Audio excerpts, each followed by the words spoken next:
ஹெல்தியான பிரெக்னன்சிக்கான டிப்ஸ் என்னென்ன இந்த வீடியோல நம்ம டீட்டெயில்டா டிஸ்கஸ் பண்ணலாம். பிரெக்னென்ட் ஆன ஒவ்வொரு பெண்ணுக்கும் அவங்களோட ஃபேமிலிக்கும் அந்த பிரெக்னன்சி ஜேர்னி ரொம்ப ஹாப்பியாகவும் ஹெல்தியாகவும் சேஃபான டெலிவரியில முடியணுங்கிறது எல்லாரோட விருப்பம் தான். ஃபர்ஸ்ட் 3 monthsல உங்களுக்கு வாமிட்டிங் எக்ஸசிவா இருக்கலாம், பாடி டயர்ட்னஸ் இருக்கலாம், சில பேருக்கு தூக்கம் அதிகமா வரலாம். இது எல்லாமே நார்மல் தான். ஸோ ஃபர்ஸ்ட் ஃபியூ மந்த்ஸ்ல வெயிட் கெயின் பெருசா இருக்காது. ஏன்னா அவங்களால டயட் சரியா எடுத்துக்க முடியாது.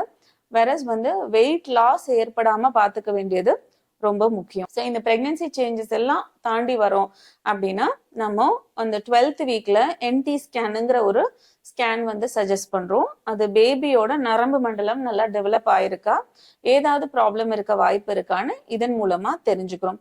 அப்புறம் மிடில் 12 வீக்ஸ் செகண்ட் ட்ரைமஸ்டர் வரோம் அப்படின்னா ஜென்ரலா பெண்கள் கொஞ்சம் ஹெல்த்தியா ஃபீல் பண்ண ஆரம்பிப்பாங்க.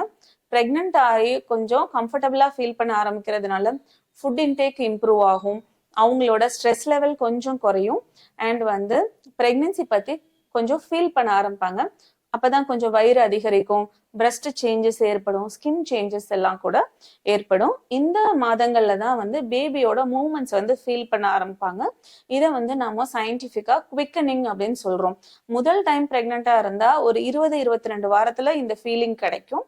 அடுத்தடுத்த பிரெக்னன்சிஸ்ல கொஞ்சம் ஏர்லியராகவே 18 வாரம் இது போன்ற டைம்லயே இந்த சிம்டம்ஸ் கிடைக்கும். இந்த டைம்ல ஏதாவது எக்ஸசிவா வெஜினல் டிஸ்சார்ஜ் இருக்கு, ரொம்ப வாமிட்டிங் குறையவே இல்லை, வெயிட் கெயின் ஆகல, கை கால் வீக்கம் இருக்கு, ப்ளீடிங் ஏற்படுது, இதெல்லாம் ரொம்ப அப்நார்மல் சிம்டம்ஸ். உடனே உங்களோட டாக்டரை கன்சல்ட் பண்ணி நீங்க எல்லாம் நார்மலா போகுதான்னு தெரிஞ்சுக்கணும். பிரெக்னன்சியோட 3வது பகுதியில உங்களுக்கு வயிறு கொஞ்சம் வேகமா அதிகரிக்கும் அண்ட் வெயிட் கெயின் இருக்கும் அண்ட் டெலிவரிக்கான ப்ரிப்பரேஷன்ஸை பாடி செய்ய தொடங்கும்.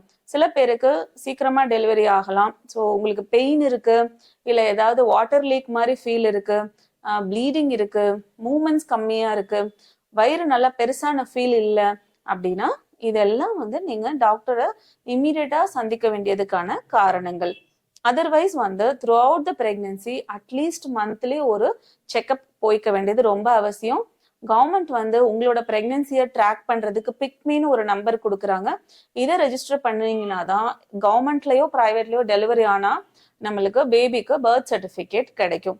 அண்ட் பிரெக்னன்சியோட மிக முக்கியமான ஈவெண்ட் டெலிவரி. எல்லா ஃபெசிலிட்டிஸும் இருக்கக்கூடிய ஒரு இடத்துல டெலிவரியை பிளான் பண்ணிக்கிறது மதர் அண்ட் பேபியோட ஹெல்த்துக்கு ரொம்ப important.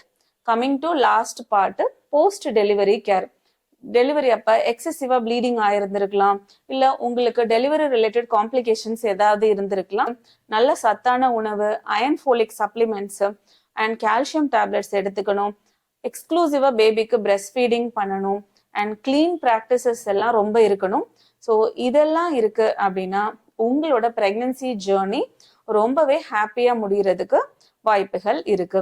And one more thing, நீங்க டெலிவரி ஆனதுக்கு அப்புறம் நெக்ஸ்ட் டெலிவரியோட பிளானிங், அதாவது பர்த் ஸ்பேசிங், கான்ட்ராசெப்ஷன் அப்படின்னு சொல்லுவோம்.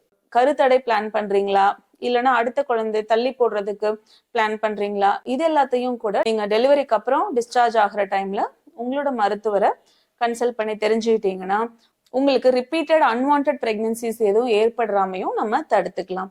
ஸோ உங்களோட பிரெக்னன்சி ரிலேட்டடாவோ, இல்ல பிரெக்னன்சி ஆகுறதுக்கு டிலே ஆகுது அப்படின்னாலும், இல்ல டெலிவரி ரிலேட்டட் எந்த டவுட்ஸ் இருந்தாலும் கீழே இருக்க கமெண்ட்ஸ்ல போஸ்ட் பண்ணுங்க, நாங்க உங்களுக்கு ஆன்சர் பண்றோம். இது ரிலேட்டடா ஃபர்தர் இன்ஃபர்மேஷன் தெரிஞ்சுக்க நம்மளோட சேனலை ஃபாலோ பண்ணுங்க. தேங்க்யூ.